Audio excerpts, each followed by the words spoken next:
Olá pessoal, nossa aula de hoje ela começa com uma jornada que é quando nós começamos a falar de magnetismo de maneira integral e depois começamos com o eletromagnetismo.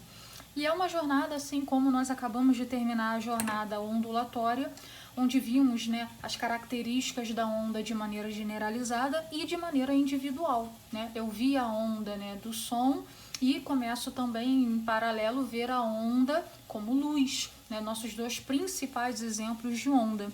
O magnetismo, para vocês é um assunto de extrema importância e muito rico, Então é uma jornada mesmo que a gente vai construindo, só acrescentando, propriedades, e características que esse fenômeno gera.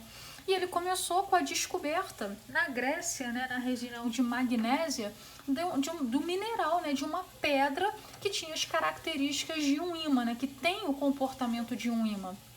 Essa pedra é chamada de magnetita, ela a composição química dela está aqui e ela tem as características dos ímãs industriais que nós fabricamos hoje. Por que a necessidade da fabricação do ímã industrial?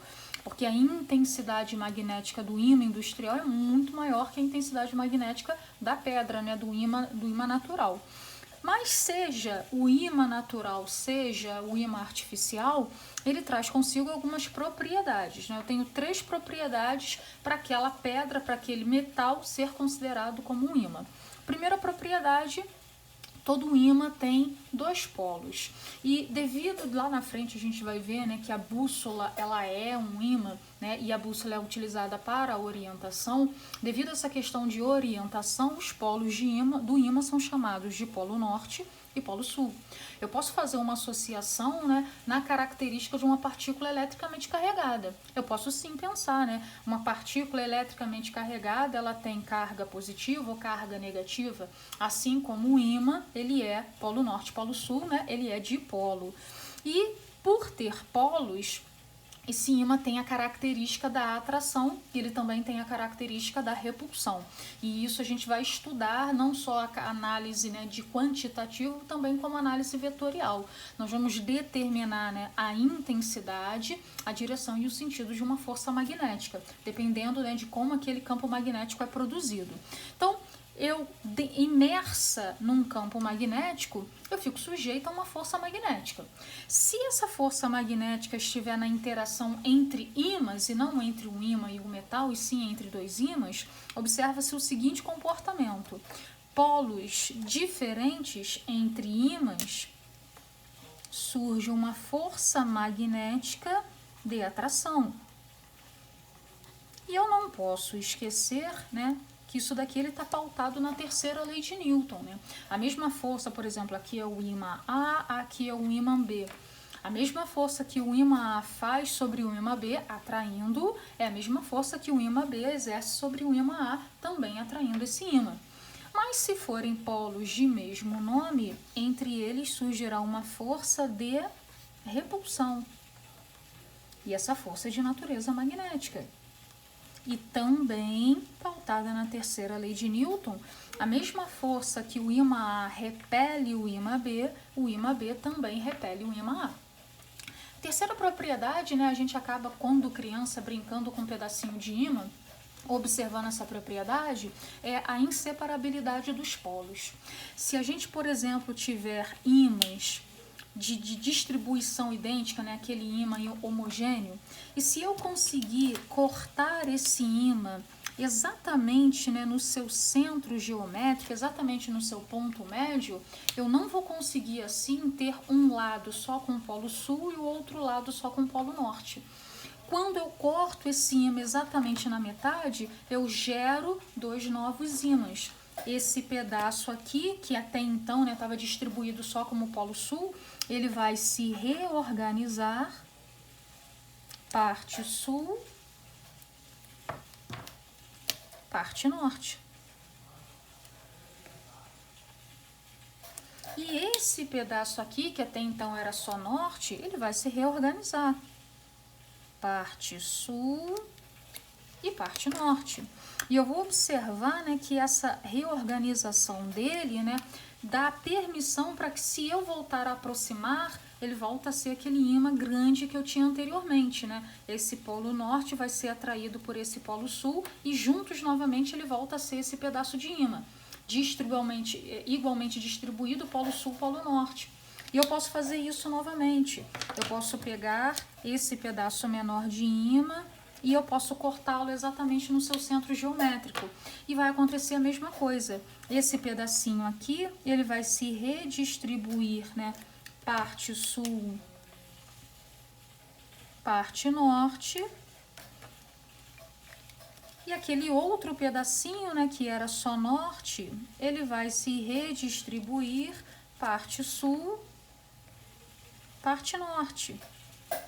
A mesma coisa vai acontecer novamente se eu pegar esse pedacinho e cortá-lo exatamente no seu centro geométrico.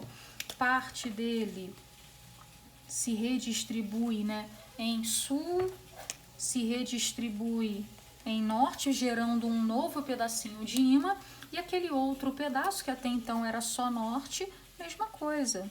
Parte polo sul, parte polo norte. Aí eu posso ficar fazendo essa divisão infinitamente? Mais ou menos. Eu consigo fazer essa divisão até chegar a uma propriedade também importante do ímã, que é quando eu chego na sua menor parte, quando ele ainda carrega as características de um ímã, quando ele ainda carrega as características da magnetita. E o menor pedacinho daquele metal que ainda carrega as características, né, de ser um ímã, nós chamamos de ímã elementar. E daqui a pouco a gente vai falar melhor sobre isso. Então, as três características, né, as três propriedades para que aquele pedaço de metal tenha característica magnética é ter dois polos. Polos de nomes diferentes vão se atrair, de nomes iguais vão se repelir, e por mais que eu venha e divida igualmente o meu ímã, eu nunca vou conseguir um pedaço só com polo sul, um pedaço só com polo norte. Ele sempre vai se reorganizar respeitando a primeira propriedade. Se isso daqui é um pedaço de ímã, ele tem dois polos. Ele tem polo sul, ele tem polo norte. E aí, como eu já havia dito para vocês, o que faz, né, um pedaço de metal ser um ímã? O que faz esse pedaço de metal ter características magnéticas? A gente vai entender, né, que microscopicamente eu tenho mini-ímãs. E esses mini-ímãs que eu tentei representar aqui, eles são chamados de ímãs elementares.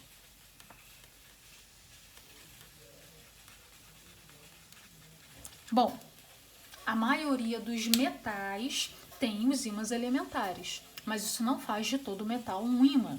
Por quê? Porque eu preciso, para que ele tenha característica de ímã, que os ímãs elementares sejam devidamente alinhados. Quando os ímãs elementares que compõem aquela substância estão alinhados, então aquela substância se comporta como um ímã. Mas se ele tem, né, os ímãs elementares, mas existe um desalinhamento, ele não tem comportamento de ímã, porque ele é só um pedaço de metal. Ele tem condição de se tornar um ímã? Tem.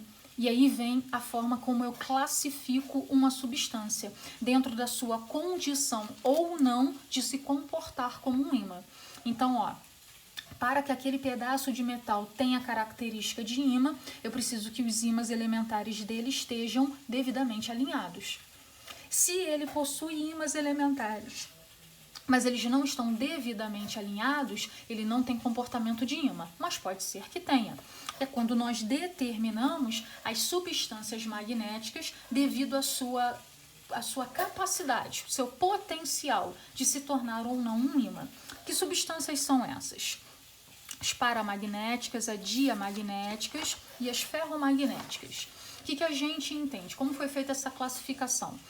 As paramagnéticas são aquelas que os ímãs elementares dificilmente vão se alinhar e quando se alinham não conseguem segurar esse alinhamento. Por quê? São substâncias fracamente atraídas por ímãs. Então o que acontece? Eu até consigo um certo alinhamento, mas não consigo a uniformidade no alinhamento dos ímãs elementares. Então ela acaba não se comportando como um potencial de se tornar um ímã. O que eu tenho de exemplo para a paramagnética? Alumínio e o magnésio.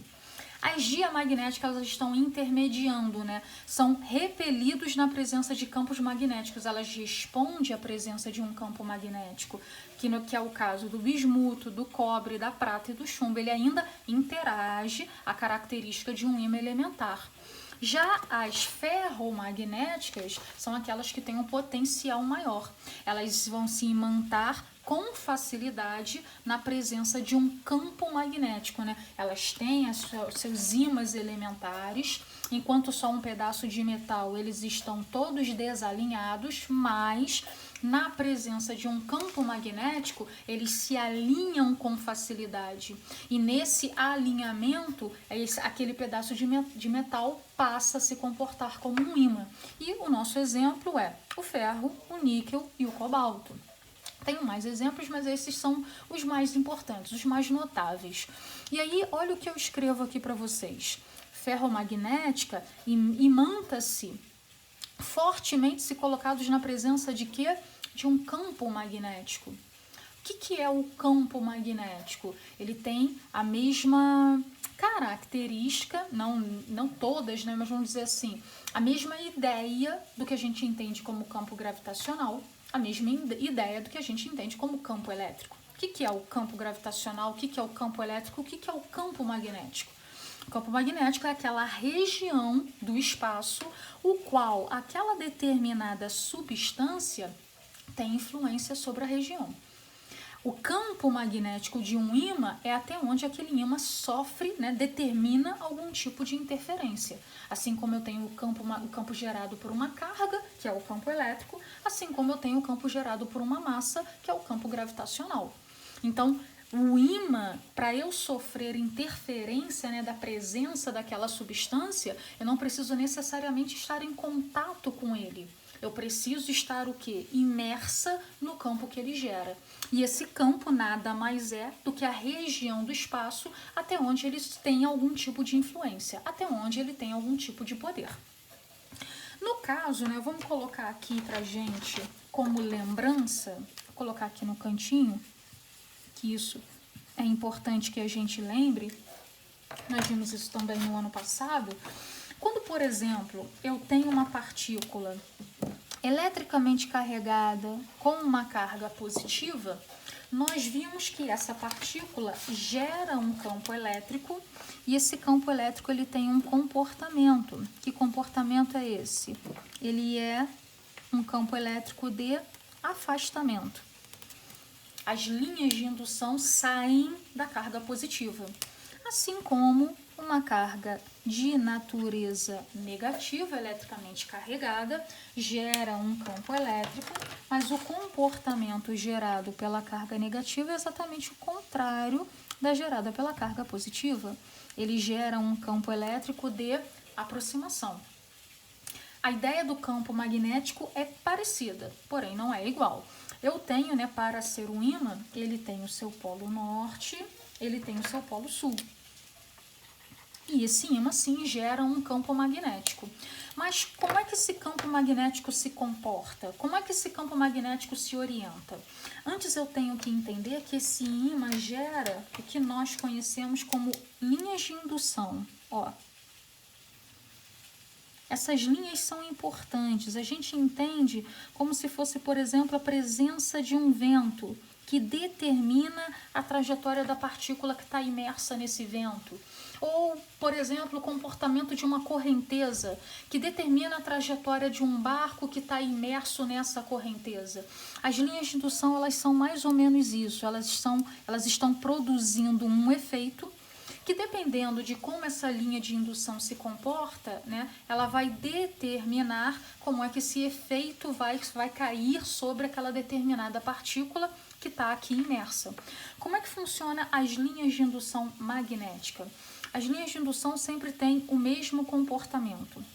Elas saem do polo norte, e elas migram para o polo sul. Como se fosse, né, uma correnteza, como se fosse uma ventania, e essa ventania sempre se comporta, se posiciona da mesma forma. As linhas de indução saem do polo norte, as linhas de indução entram no polo sul. E por que essas linhas são tão importantes? Porque elas vão orientar o comportamento vetorial do campo magnético. Pessoal, o vetor campo magnético é sempre tangente. É que essa caneta está falhando. Tangente às linhas de indução. Isso daqui é muito importante. Por isso que as linhas de indução servem para a gente como orientação. Então, por exemplo, eu tenho aqui a minha linha de indução desenhada. E eu quero saber qual é o comportamento do vetor campo magnético exatamente nesse ponto. Como é que eu vou saber o comportamento? Basta eu tangenciar esse ponto. O que é tangenciar? Traçar uma reta que vai tocar aquele campo, aquele ponto. O vetor campo magnético, ele tangencia as linhas de indução, obedecendo o comportamento dessas linhas. Sai do polo norte, direcionado para onde? Para o polo sul. E campo magnético a gente representa pela letra B. Eu quero saber o comportamento do vetor campo magnético neste ponto aqui. Então, eu vou traçar uma reta que vai tangenciar este ponto, saindo do norte, entrando no sul. Esse aqui é o vetor campo magnético nesse ponto. O vetor campo magnético sai do polo norte, o vetor campo magnético entra no polo sul. Eu quero saber as linhas, o comportamento do vetor campo magnético nesse ponto aqui. Ok, eu vou traçar uma reta que vai tangenciar esse ponto e vou respeitar o fato que ele sai do polo norte e se direciona para o polo sul. Então, através do vetor campo magnético, eu já tenho como entender como a força magnética vai atuar sobre uma partícula que estiver imersa neste campo aqui. Por isso é tão importante que a gente entenda a orientação do vetor campo magnético.